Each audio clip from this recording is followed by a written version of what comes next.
बिस्मिल्लाहिर्रहमानिर्रहीम। अपने मुल्क पाकिस्तान के साथ गद्दारी और दूसरे मुल्कों के साथ वफादारी, फिर आखिर में अंजाम फिर ऐसा ही होता है कि फिर बाहर के मुल्कों में कहीं पे ऐसे लोगों की लाशें मिलती हैं और कहीं ऐसे लोग भी होते हैं जो मिसिंग पर्सन कहलाए जाते हैं और फिर इल्ज़ाम पाकिस्तान पे लगाया जाता है कि पाकिस्तान जो है वो इन लोगों को उठा के गायब करवा देता है। मुझसे एक दफ़ा एक सहाफ़ी ने एक इंटरव्यू के दरमियान में पूछा कि बताएं कि बलूचिस्तान में जो लोग मिसिंग पर्सन हैं क्या वजूहात है उनके गायब होने की। तो उस वक्त तो शायद मैंने यही कहा कि इसके बारे में मुझे ज़्यादा मालूमात नहीं, लेकिन करीमा बलोच साहिबा का जब 3 दिन पहले टोरंटो में मर्डर हुआ तो उसके बाद मैं सिर्फ एक ही जवाब देना चाहती हूँ कि जो लोग अपने मुल्क पाकिस्तान के साथ वफ़ादार नहीं होते और दूसरे मुल्कों के लोगों के साथ या उनकी एजेंसियों के साथ या उन मुल्कों के हुक्मरानों के साथ वफ़ादार होते हैं तो फिर उनका अंजाम भी यही होता है। बलूचिस्तान को हमेशा अलग मुल्क बनाने की बात हिंदुस्तान ने की है। हमारे मुल्क पाकिस्तान को तोड़ने की बातें सिर्फ हिंदुस्तान करता है और हिंदुस्तान के पीछे इसराइल और अमेरिका ही हमेशा साजिशों के पीछे होते हैं। लेकिन हमारी मासूम कौम ये समझ नहीं पाती और वह ये समझती है कि शायद ये ह्यूमन राइट्स के नाम पे जितने भी एक्टिविटिस्ट हैं वो पाकिस्तान के वफ़ादार हैं, हालांकि ऐसा नहीं है। मैं एक बात कहना चाहती हूँ आज अपने ख़ास तौर पे बलोची भाइयों को कि आप हमारा गरूर हैं, हमारा फ़ख्र हैं। मैं आपसे ये कहना चाहती हूँ कि आपके अपने अंदर जो रहने वाले लोग हैं वो आपको पाकिस्तान से जुदा करना चाहते हैं। याद रखिएगा पाकिस्तान 57 मुल्कों में एक वाहिद मुल्क एटमी ताकत रखने वाला है। दूसरी बात, पाकिस्तान में बहुत सारे मसाइल हो सकते हैं, पूरी दुनिया में आप जिस भी मुल्क में जाएंगे वहाँ पे हर किस्म के मसाइल हैं, करप्शन है, बदमाशी है, ख़वातीन के रेप किए जाते हैं, दुनिया में हर मुल्क में यही कुछ हो रहा है। लेकिन पाकिस्तान जो है वो इस्लामी मुल्कों का गरूर है और खुदा के लिए इन ख़वातीन या ऐसे लोग जो आपको पाकिस्तान से जुदा करने की बातें करते हैं ऐसे लोगों से दूर रहें और ऐसे लोगों से बचें। ख़ास तौर पे मैं एक बहैसियत एक इंसान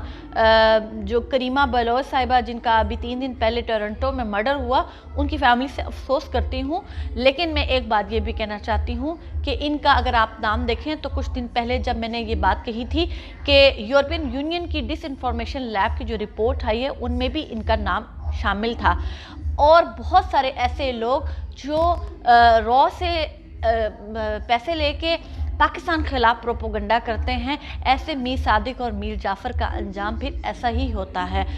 दूसरी बात, हमारी एजेंसियां सिर्फ़ और सिर्फ पाकिस्तान के लोगों के हकूक़ की और उनकी हिफाजत करती है। हमारी फ़ौज सरहदों की मुहाफ़िज़ है और हमें इस बात पे फ़ख्र होना चाहिए, ना कि ऐसे लोग जो बाहर के मुल्कों में बैठ के पाकिस्तान के ख़िलाफ़ प्रोपोगंडा करते हैं, पाकिस्तान को बदनाम करते हैं, ऐसे लोगों को कंडेम करें। याद रखिएगा ये पाकिस्तान के ना सिर्फ मुखालिफ हैं बल्कि अगर आप करीमा बलोच की एक वीडियो भी देखें उनके ट्विटर अकाउंट पे कि वो मोदी जैसे बदमाश और दहशतगर्द को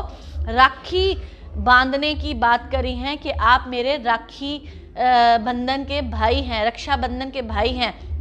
उन्हें सेलिब्रेशन की वीडियो पैगाम भी उन्होंने रिकॉर्ड करवाया। तो ऐसे लोग जो हिंदुस्तान से मदद मांग रहे हैं और ये कह रहे हैं कि आएँ और बलूचिस्तान को पाकिस्तान से अलग करके एक मुल्क बनाएं, तो फिर ऐसे लोगों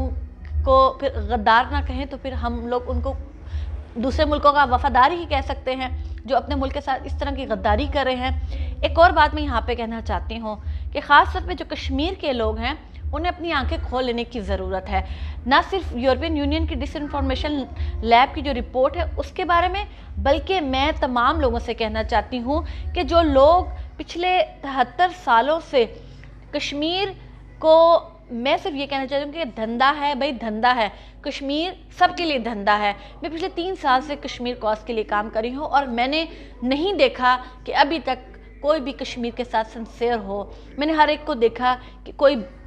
बाहर के मुल्क असाइलम लेने के लिए, पॉलिटिकल असाइलम लेने के लिए पाकिस्तान का पासपोर्ट इस्तेमाल करके बाहर के मुल्कों में जा रहा है, कोई कश्मीर के नाम पे फंडिंग कर रहा है, कोई कॉन्फ्रेंसेस करवा रहा है, कोई कुछ। लेकिन मैं एक बात कहना चाहती हूँ कि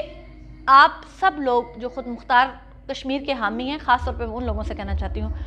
कि याद रखिएगा अगर यूनाइटेड नेशन की करारदादों के मुताबिक अगर आप कश्मीर का हल चाहते हैं तो उसकी किसी करारदाद में नहीं लिखा हुआ कि कश्मीर बनेगा खुद मुख्तार। दो ही ऑप्शन है, कश्मीर या तो इलाके पाकिस्तान करेगा या इलाके हिंदुस्तान करेगा।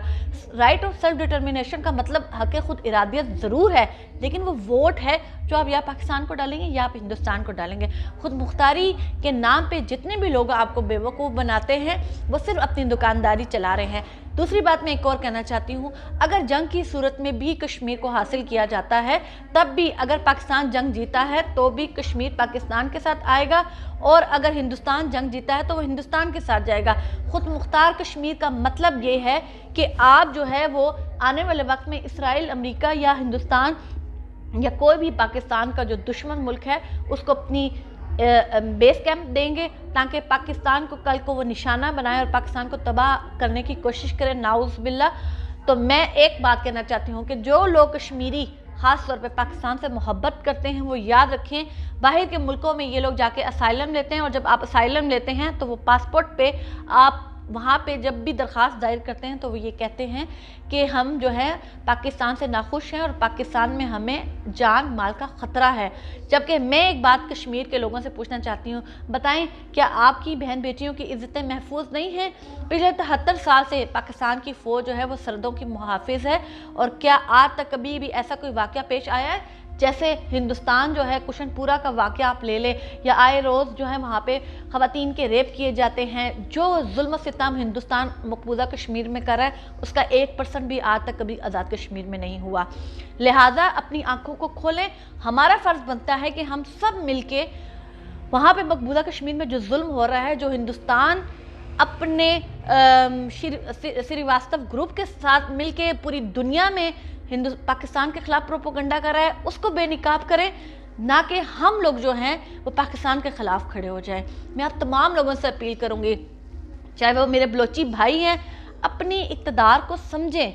ये याद रखिएगा पाकिस्तान के साथ ही आपका वजूद है, वरना हिंदुस्तान जो है वो सिर्फ आपको वरगला रहा है। हमारा एक हिस्सा जो 1971 में हमसे जुदा हो गया, आज तक उसका हम लोग खमियाजा भुगत रहे हैं। खुदा के लिए कश्मीर के लोग हों, बलूचिस्तान के लोग हों, सरहद के लोग हों, ख़ास तौर पे महमूद अचकज़ई जैसे लोग जो ये बात करते हैं कि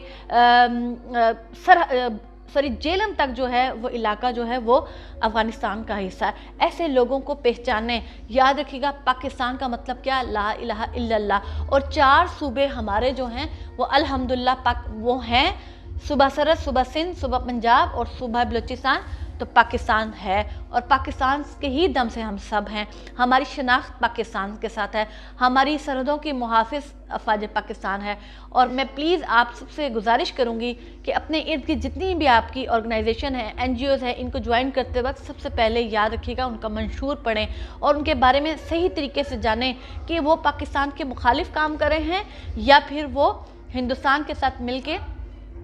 पाकिस्तान को मज़ीद नुकसान पहुंचाने की कोशिश कर रहे हैं। अपने मुल्क से प्यार करें, क्योंकि